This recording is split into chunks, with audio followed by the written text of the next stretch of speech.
Yeah, I mean, I remember seeing an interview when I was in Japan with a woman who was a competitive eater, and they were like asking her what her regimen was. And I can't remember exactly what she said, but it was basically something like every day when I make dinner, we have 2 rice cookers and I make 1 pot of rice for my family and 1 pot of rice for myself. So like one every for me day, and 1 for the Lord.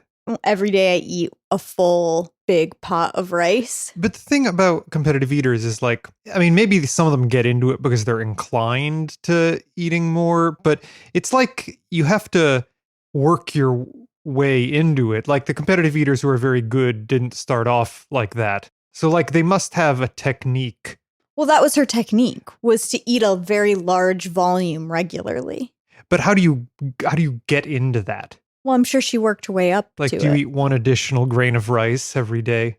Well, now you're just being difficult. Well, no. You literally cannot imagine how a person might add a half cup sized serving of rice daily and continue to do that every week, add an additional half cup of rice. Well, now you're getting to my peanut butter theory of caloric accumulation. Well, this is about mass, bulk, really, volume. Right. Yeah, that's a good point. So I guess what you want is... to be a competitive eater, you want a low calorie, high volume food. Right. Like what are... Rice is probably up there, but I wonder what... You would want to eat food that swells in your stomach to a greater volume. I don't know if that's true, actually, because that could be dangerous. Oh, right. That's why you can't throw rice at a wedding, because birds will explode. Yeah. Wait, were you recording that? Yeah. Okay, that's why you were being performatively difficult. Yeah. What, do they add 1 grain of rice a day? I guess what I'm saying is I bet you could find a protocol that competitive eaters use that's like a tried and true method for enhancement. You don't love talking about sports because that's what competitive eating is. Allison, listen, I have an important question for you. All right. If you take like an internal survey, if you engage in some introspection, would you characterize yourself as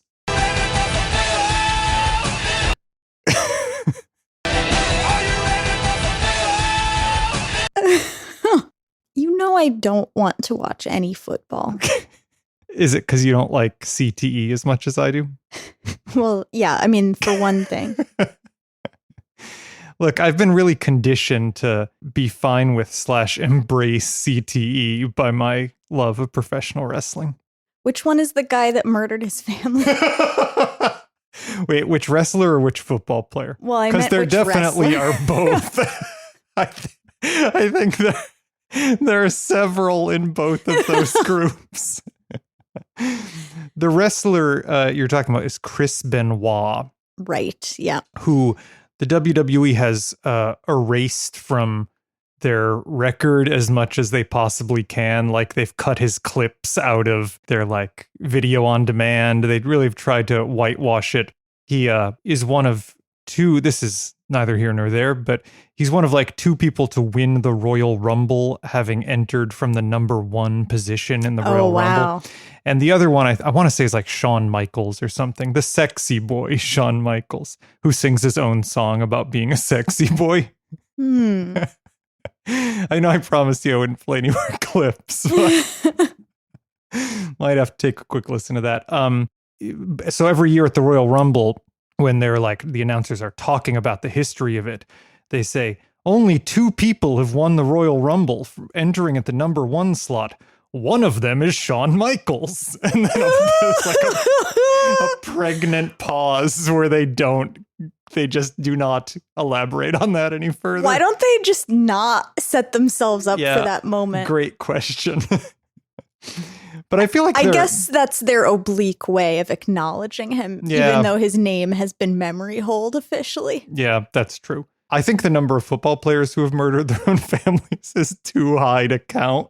Hold on. Though, as a palate cleanser, can we just quickly listen to Shawn Michaels sing about how he's a sexy boy? Yeah, I guess so. I think I'm cute. I know I'm sexy.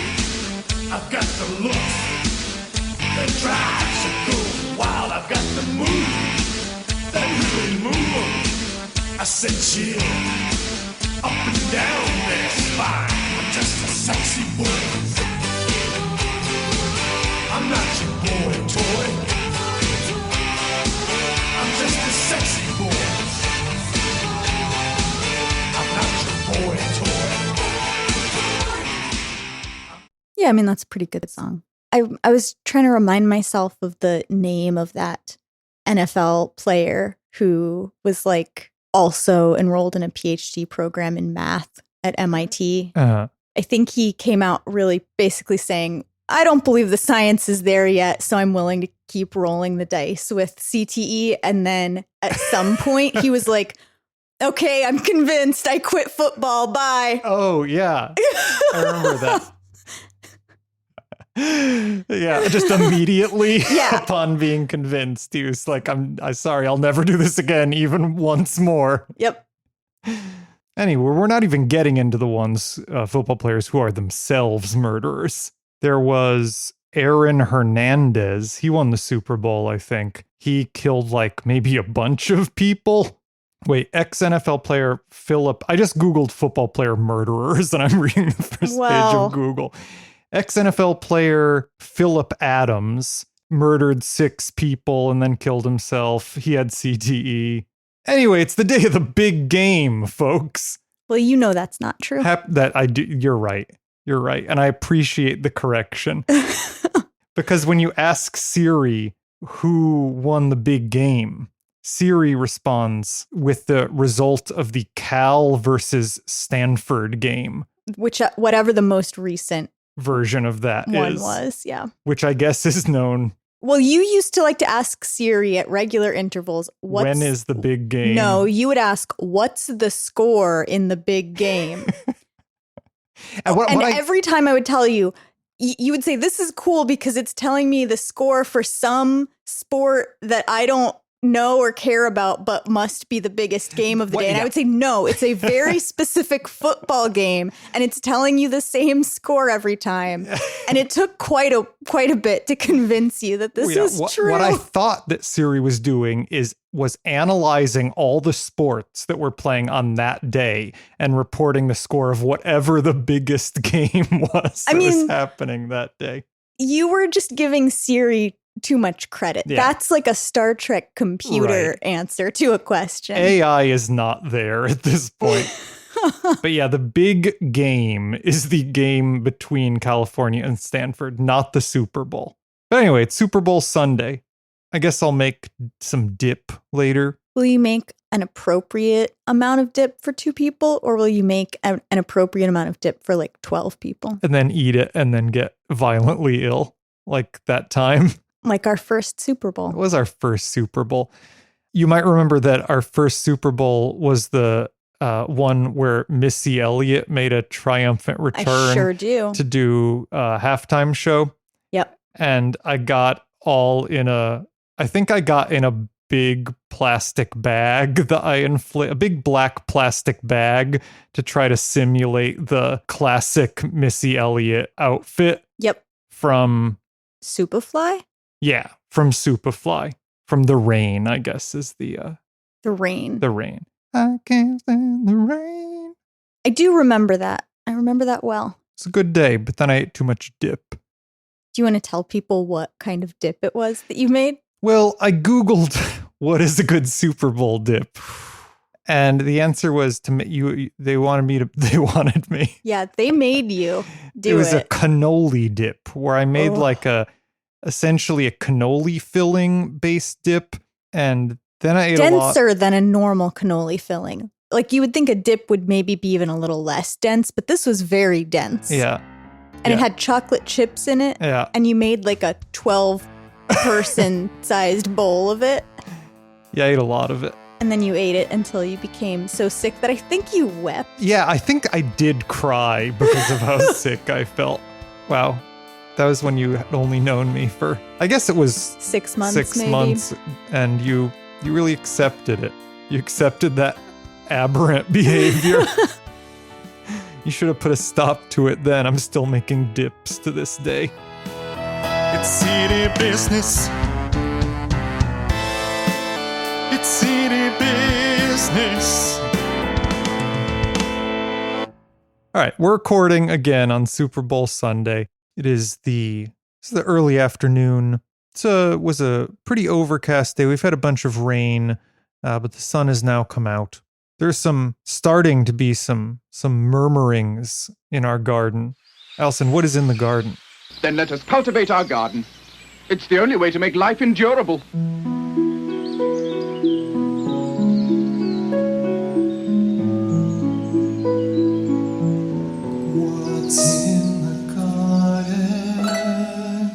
Well, at this point, we just have kind of the earliest sprouts of a bunch of greens coming up in the big 50-gallon tub out front. Right. And I also moved our hibiscus around to the front. Because the hibiscus needs more sun than you think it was. I think it would like more sun and less rain than it was getting. Yeah. I also think we should consider repotting it, though apparently it likes to have its roots like pretty constrained. But we have had it for almost a year. Yeah. So we probably owe it a repotting. Yeah, it when it was blooming after we got it, which was sort of last spring, it was really beautiful, I thought, and bloomed over and over again for a while, sort of into the, through the summer. And I really enjoyed it. And I guess we're hoping that Well, it's got buds on it. Yeah. It's going to bloom. Yeah. But I think it needs a good dose of fertilizer and maybe a little more space. Yeah. Yeah, we still have to deal with the backyard, but it also has been sort of cold here recently, so I don't think we've been very inclined to get out there in the back, but we'll get there soon.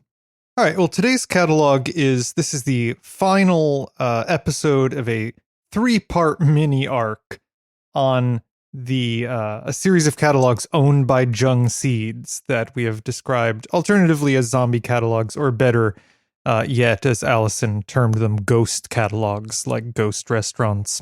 And we had looked at R.H. Shumway's, and then last time we looked at the Vermont Bean Seed Company. This time we're going to look at the HPS catalog, which stands for Horticultural Products and Services. Wow, evocative. Yeah, right. Yeah, it's hard to... So I did, some Googling to try to find out a little bit more about this catalog. It's hard when the name is just an acronym to get good Google results, because there's like a lot of other HPSs.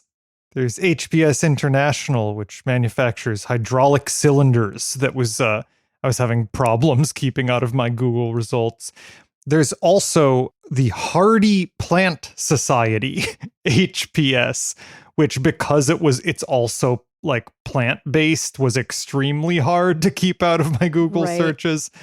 But, as it turns out, there's not a huge amount of backstory to this catalog besides the fact that it came with the Shumway acquisition. So they, if you turn to the inner cover of the catalog here, in their little top left corner letter that they publish, and, if you took a look at the Shumway's and Vermont Bean Seed Company catalogs, their little letters are in the same spot. This little letter is signed the HPS Grower Division, serving growers since 1870. Well, if that year 1870 sounds familiar to you, it is because that is also the year of R.H. Shumway's founding that we discussed a couple main episodes ago.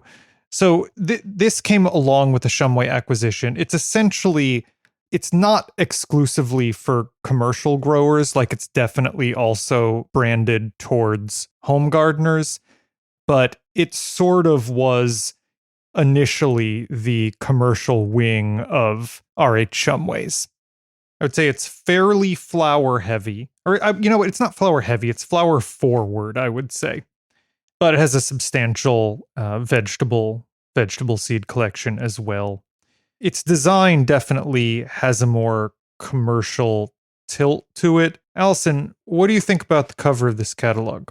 Well, the front cover that I have is pictures of a bunch of things that are united in being red or orange. And I mean, whatever, it's fine. I mean, it's less of a train wreck than many we've seen. Like, it's perfectly fine. So mine is a white background. And then there are 6 images some of which are pictures that like have their own background and have just been cropped to a rounded square, and they depict jalapenos, a tomato, 2 different tomatoes and jalapenos. And then they've got pictures of flowers where they have been actually cropped with the magic wand tool or something so that they look like they're just sitting on the white background of the cover. And we've got, again, there are 3 different sort of orangey red flowers. So there's a marigold, a ranunculus, and a gazania, which is not a flower I think I knew the name of before looking at it right now. And then they've got like a little index right on the front cover. So it tells you what page to turn to for different categories of, annuals, perennials, herbs, etc. I appreciate that. I think it kills the design of a cover a little bit to have the index on the cover. But at the same time, it is a very useful place to put it. At the same time, I often feel like I'm looking through the catalog to find the index to know where things are, which like it's not always where you would expect it to be. So having it right up here on the cover, I don't hate that. And I actually had been looking at the back cover while you were giving the intro and looking up plant growth regulators, because that's not a term I knew. So when you said it's very commercially oriented, on the back they're advertising a couple of very popular kind of nursery bedding plants that people would pick up to have some color in their spring beds. So they've got petunias and marigolds, and they're basically advertising them both in terms of the colors they produce and then in terms of the, rates of chemical application that you should provide to them in a commercial greenhouse. Cool. Well, you noticed, the careful listener would notice that Allison said the cover I have. And the reason is that we both are looking at a physical catalog today. This is the 2021/2022 catalog for both of us. But they have different covers. We were sent 2. For whatever reason. I don't think definitely didn't order 2 of them.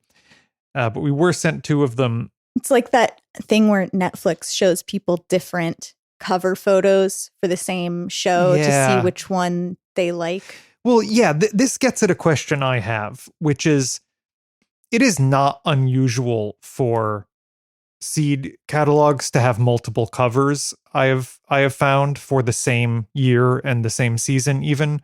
And sometimes we will get versions that have 2 different covers. In fact, and I'll put this picture up on Instagram. I was going through our catalog drawer and trying to sort of purge out and recycle stuff that we don't think, stuff from years ago or stuff that we won't use again. And I came across the Spring 2019 Territorial Seed Company catalog. And we actually have 3 different covers for the Spring 2019 Territorial Seed Company catalog. And I guess my question is, with the Territorial Seed Company catalog, that's like a beautifully illustrated catalog. So I could see the virtue. Maybe you have 3 beautiful illustrations and you want to offer them all, maybe profile different artists, or, just they're beautiful. So why not? But with this one, I mean, it's so like industrial. Yeah, what's the benefit of benefit? Designing 2 different covers? So I could see two possible benefits for having multiple covers. One is their art in some way, and like Territorial, and you want to profile that, as I said. The other would be like if you were selling them as magazines off the rack and you were trying to gauge what cover design sold better or garnered more interest, so you could, further refine your covers in the future, let's say. But I would also say in the case of a company like this, if you knew you had both commercial and sort of household customers, you might send them different covers. Yeah, that's true. However, I'll say that mine, in terms of my cover over here, in terms of temperament, is pretty similar to yours. I don't think one of them is for commercial growers and the other for industrial, although that's a good point. my cover is structured the same as yours. So again, white background, a lot of text on the cover, not just the index, but like also a little block of text that says take 10% off orders, $250 or more, excluding taxes, placed by September 30th, 2021. This does not apply to a bunch of... Mine actually has that same text too, as well. I just didn't read it. So there's a lot of text. There's a banner up in the corner that says 10% off orders of $250 or more. My images, I think, are also, you said yours are red and orange. Mine are orange and white. There's a clementine cauliflower that is a orange cauliflower. There's a sort of the peppy yellow pepper, which is sort of orangey yellow. And then there are some white flowers, a white zinnia, the white lion, Shasta daisy. So yeah, I think you're right that the covers are color coordinated. Are the flowers on yours cropped? No, they're in, all of your images are in a sort of rounded square frame. Yeah, that's right. So in mine, I have those rounded square frames for the fruits. Yeah. And then for the flowers, they're cropped to the shape of the flower. Huh. Yeah, maybe they are trying a couple different design things, but I don't know how they would know which one was more appealing, because these aren't, you don't buy these off a shelf. You choose them. Yeah. You're just getting mailed them. So, I mean, I guess they could, if they were really wanting to dig into the statistics, they could look at, maybe they have some way of knowing if you use the order form inside of them, which cover you got, and they could see which had more sales associated with it. I just don't see what that would get them. Yeah. Like, what would these aren't different enough that they would really learn anything meaningful, I think.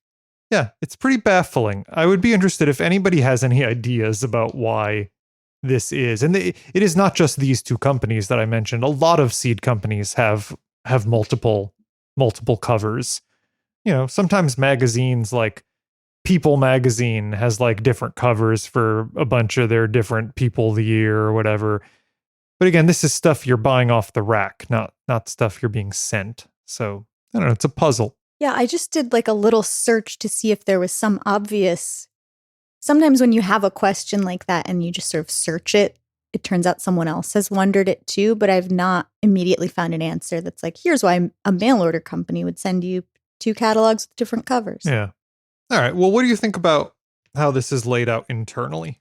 I've got to say, I hate the tag that some of them have on the corner that says they are super sellers, which is it's like in one of those fonts with a drop shadow that looks like it was made in 1995.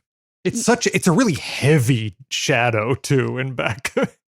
Yeah, they really cranked it up. They also have a similar thing that says new on some of the plants, and the drop shadow, as you say, is extremely heavy. Yeah.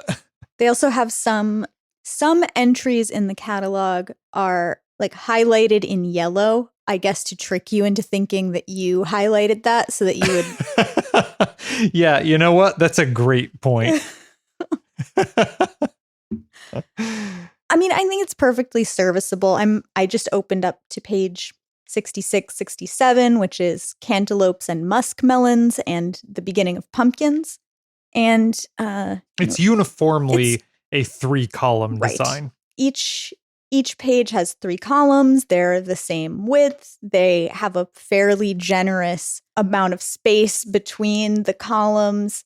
There's a stripe running along the top of every page that tells you what category of plant you're looking at. And then at the beginning of each section, it's more specific. So this has an orange border that says fruits. And then under it, there's a lighter orange border that says cantaloupes /muskmelons. And then the next section begins and it's a lighter orange border that says pumpkins. So I don't know. That seems functional. Yeah. You know what? I'm going to come out in favor of the way this is designed. It doesn't look bad. And, I ultimately get a little frustrated with the catalogs that have, and you see this in like Sears catalogs and shit too, but when it has like a bunch of the descriptions, bunched up together and then like pictures around the outside. And then you have to like go searching for the... Right, where they number the item and then you've got to match like the letter with the thing. Yeah, Here, that's no the good. photo is immediately above or below the description. You don't have to go searching for anything. The structure of every page is basically the same, so it's definitely functional. There's one thing I don't like, but they almost all do this, and this is less egregious than some, which is they really turn up the red. Well, there's Like some of these watermelons where they're sliced open, it looks almost like a cartoon. You actually can't see the texture of the fruit at all because they've like cranked up. Yeah, we've complained about the like catalogs that crank up the saturation before to like presumably make stuff look more appealing or whatever, like rich and deep in color. And I think that's true. And I think they tweak the red especially hard. Yeah. But throughout, I mean, the saturation is too high in these photographs, I would say. Hey, I know I just like tucked up the 3-column format here. Turn to page like 92. Tell me what you think is going on here. This is a page of squash and zucchini. Yeah, I don't know why they've chosen to break format here. Yeah, this is, again, it's a 3-column page, but one of the entries, the payload hybrid zucchini, goes across two columns. And then it forces a photograph to go in a different column than its description.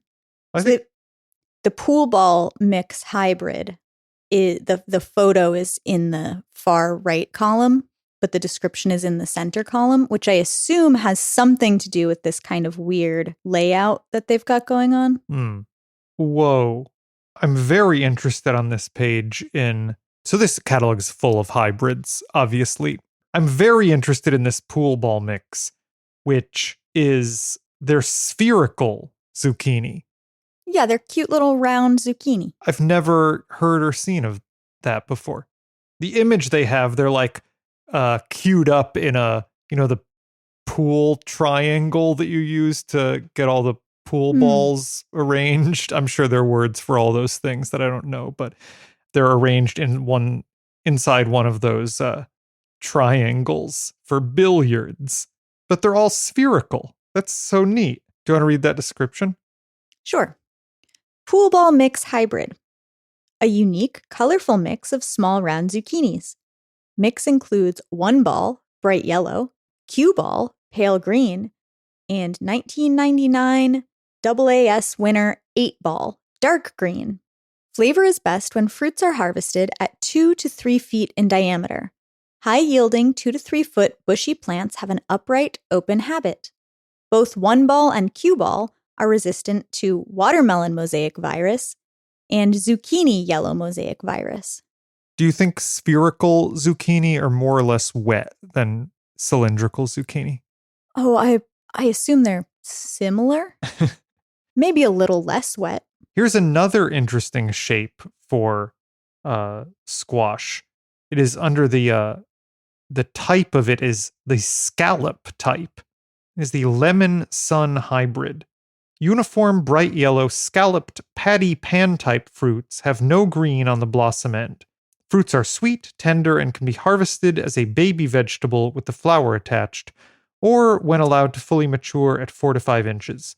Plants have a vigorous, strong, bushy habit and produce exceptional yields. These look like little Well, they look like patty pan squash. No, that's completely unfamiliar to me. Interesting. That's a known commodity? Yeah. But your hatred of squash is so blind. They look like empanadas. Do you agree? They have like a crimped edge like empanadas. They do have a crimped edge. Yeah. I mean, yeah, they're sort of flying saucer shaped, I guess. Right. But with a scalloped edge. Oh, you know what? I just Googled patty pan squash, and I do know about these. It's just, I guess I thought they were primarily like a visual novelty and not something that you ate. You're thinking of those little gourd pumpkins that That's people right. get around Halloween. Yeah. To paint or whatever, or put out decoratively. But these are different from that. Yeah, I don't know about these in that case. Wow, I wish you could see the way Allison looked at me. The way she looked at me was, what a fucking idiot. Whoa. What a loser. Wow, you're really projecting. All right, well, let's read some descriptions. Let's look at some of the stuff at the beginning of the catalog that they call out as new offerings there at the beginning. Great. Why don't you start us off? I will read the Candy Cane Chocolate Cherry Hybrid. Eye-catching, variegated foliage will stand out among all other vegetables at a young plant size at retail. Attractive mini bells grow up to 3.5 inches long by 2.5 inches wide and ripen from green with unique white stripes to chocolate with cherry red stripes. Early maturing fruits weigh approximately 3.5 to 4.5 ounces and have a sweet flavor with a crisp texture, perfect for fresh eating at any stage of ripeness. Green fruits are ready for harvest in 55 to 60 days, great for containers. It's rare that you see something that, I mean, at least it's being described as perfect for fresh eating at any stage of ripeness. Like, stuff might look good at any stage of ripeness, but to taste good at any stage of ripeness? Well, you didn't say that these are, the copy contains the word bells, but you didn't say that these were peppers, I don't think, up front. Oh, yeah. So these are bell peppers. Right. The photograph is, they're very striking, I think. Yeah, I think they're beautiful. I mean, it's hard to know it's how... as described, but they've got lots of breaking and striping, and they're all multicolor. I mean, it looks like a perfectly nice, and it's a small size bell pepper. Yep. Yeah, I mean, you see a lot of other multicolored vegetables, but I don't think I've ever seen a pepper that was not green, red, orange, or yellow as come in the bags at the supermarket. Very attractive. Well, while we're looking at peppers, I'd like to read the Potapino hybrid jalapeno. Jalapenos in a hanging basket. This award winner will grab attention at retail. 2021 AAS regional winner. This newcomer has a unique cascading habit perfect for hanging baskets or premium containers.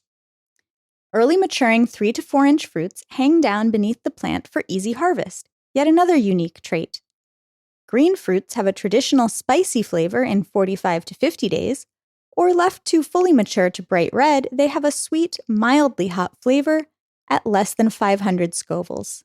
Plants have a dense canopy of small, dark green leaves to protect the fruits. I mean, some hanging basket jalapenos would be nice. Yeah, definitely. We could have that. They look cute.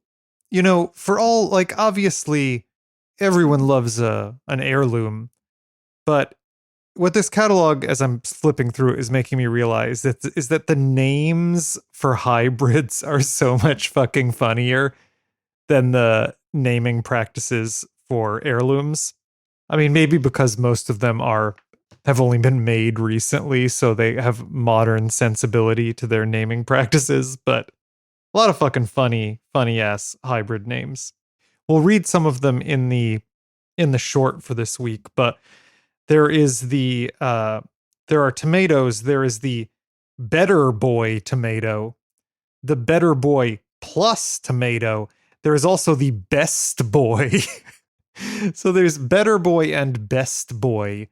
I don't know if there's Good Boy or just Boy. We've also got a Lemon Boy Plus here and a Big Beef Plus. Yeah. You may remember Big Beef, as we've talked about, but they've got a Big Beef Plus. There look to only be Better Boy and Best Boy tomatoes. There's no Good Boy, unfortunately. No, you know what? No, never mind. When I Googled Good Boy tomato, an Instagram page came up for the Instagram account Elmont94, who its bio is Elmont, the tomato good boy. And all of the images are sexual furry drawings. Oh, wow. Huh, okay. So that's as close as we get to Good Boy Tomato. Wow, this is a very weird Instagram account. There's only drawings of sort of an anthropomorphized tomato, who apparently is the character Elmont. I'll link to this, the tomato good boy. He's like little tomato. The main photograph is him having his head scratched. There are a lot of other drawings of him looking cute or doing tomato things. There's one of him with a sword. But then the rest I'm of sorry, them he are... is a furry No. character that's a tomato? No, he is a cartoon tomato Okay. that is sort of the mascot of this page. But the images that are not of him are of sexual furries. Maybe just furries is how you say that. But with big boobs. Let's go say that much. There might be non-sexual furries. Like, I'm sure there's some sort of ace furry community. Yeah, that's true. Why do all these have such big But these look boobs, horny. though? They definitely look horny. Anyway, take a look. I sent it your way. Yeah, I mean, it's what you said. Did we have anything else we were going to talk about on this podcast? I can't remember. I feel like there was something that we discussed earlier in the week that we were like, oh, we got to make sure to talk about that. Oh, I did write it down. Well, we were going to talk about how many times we could say the N-word on this podcast, like Joe Rogan did. No, that's not. No, that was not the question. The question was, a la 10,000 monkeys at 10,000 typewriters. How many minutes of podcasting would it take us to get around to the N-word, which is apparently... Yeah, right. That was Joe Rogan's explanation for why he had like minutes of him saying the N-word on video. He's like, well, if you do a podcast, if you do a podcast for long enough, you're bound to have 5 minutes straight of you saying the N-word that you can accumulate. Right. Yeah, no, so that's the basis of that question. You reframed it in, I would say, the worst way you could have possibly phrased it. Well, you have to understand that our podcast is one of the Joe Rogan podcast's main competitors, so... Well, you and Joe Rogan are both ivermectin influencers. Enthusiasts. You have more in common than you want to admit, I think. You both love pseudoscientific patent medicines and... ultimate fighting. Here's what could get me more interested in the Super Bowl. I'll tell you that right now. If what happened in it was planned in advance. If you could watch a football game that was choreographed in the way that pro wrestling was, and you knew that people, first of all, weren't going to get fucked up, and second of all, that they weren't actually in heated competition, but were assisting each other in producing the most beautiful possible sports display. Yeah, you only like professional wrestling. We get it. Yeah. Well, it's because I don't like competition. I think they should be helping each other to You should look watch cool. more dance. Yeah. Well, we have been watching figure skating and stuff. That's right up there with football in terms of how should much we be watching it? CTE you get. Well, no, you mean in terms of how much the people doing it are abused? Yeah. Yeah. All right. Well, I guess that's it. I hope you have a merry Super Bowl Sunday, one of the main American holidays. Yeah, what would you say? Rank the 5 biggest holidays. Number 1, Easter. Number 2... Nobody thinks that. Number 2, Ash Wednesday. We're coming up upon Lent now. My favorite season. Culturally in the United States. Culturally in the United States, I mean, obviously Christmas is first. I would say Thanksgiving is number 2. I would say New Year's Day. It's sort of hard to separate that from Christmas, but that's probably number 3. Number 4, you could really make a case for. You can make a case for the 4th of July. You could make a case for Halloween. I really think you could make a case for Super Bowl Sunday in terms of like how universally recognized it is. New Year's Day is an interesting choice. Well, I mean, New Year's Eve / day, I guess. But Super Bowl Sunday is a high holy day. Do you think... We have ritual. I was going to ask, do you think any of those kids are going to set off fireworks to celebrate the Super Bowl? Well, I don't know. Maybe they're going to CTE themselves outside trying to emulate their favorite sports heroes. That's some news of the week that we have not reported, which is that we saw 2 of the shockingly small kids who definitely were setting off fireworks that our neighbor was mad at us about. They were so small, and that's what makes this so much better. And I guess one of them was on a skateboard, and the other one like pushed him down off the skateboard. Yeah. And then I didn't really watch what was happening, but then one of them called the other a pussy ass bitch. Yeah, but you And gotta... these kids are like, they look like they're 10. Yeah, their voices hadn't changed. So one of them was like, "You pussy ass bitch," to the other one. And I was like, wow. I was stunned. I do not think that I was calling my friends pussy ass bitches at that age. I waited until I hit 35 before I started referring to my friends in such a way. Anyway, the kids are all right. Well, I wouldn't say the kids in this particular neighborhood are great, but oh yeah, also like a bunch of kids were running around in our backyard when we were recording last time, is that right? Right. And we took a break to go I see cut what was that up. out, but at one point we were like, "Oh man, we got to check on what these kids are doing in our backyard." And you basically were acting like I was being a crotchety old person.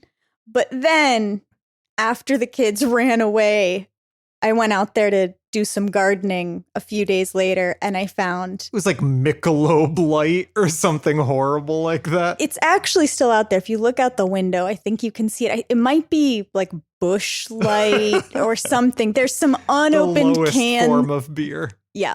There were both discarded cans and unopened cans. So I think we startled them enough that they left behind their beer, which I still have not gone ahead and thrown away. That's your tax that you can take, is drinking their terrible beer. So they were doing something that inevitably would have gotten their parents to yell at us, because as far as I can tell, we're going to be scapegoated in this neighborhood for any child behavior. They know we're permissive, so they come to drink beer in our yard. The thing is, if you're going to get cheap beer like they are, why aren't they getting High Life? They're getting whatever their parents That's have. True. Good point. They're getting whatever their least attentive parent prefers to drink. All right. And if you're so inclined, you can elect to follow us on Twitter at @CDBusiness or on Instagram at CDBusinessPod. You can email us at cdbusinesspod@gmail.com. Let us know if you want us to talk about a catalog, or leave us a review if you are driven to do so. And assuming you do so in your neighbor's backyard paired with the champagne of beers, you should eat your vegetables. We're all just doing the best we can. Speak for yourself. It's city business. It's city business. Boring talk about seeds, city talk between boys. Mind-numbing chatter about ovules and spores. We'll dig a ditch and moan and split the difference. City business. It's city business.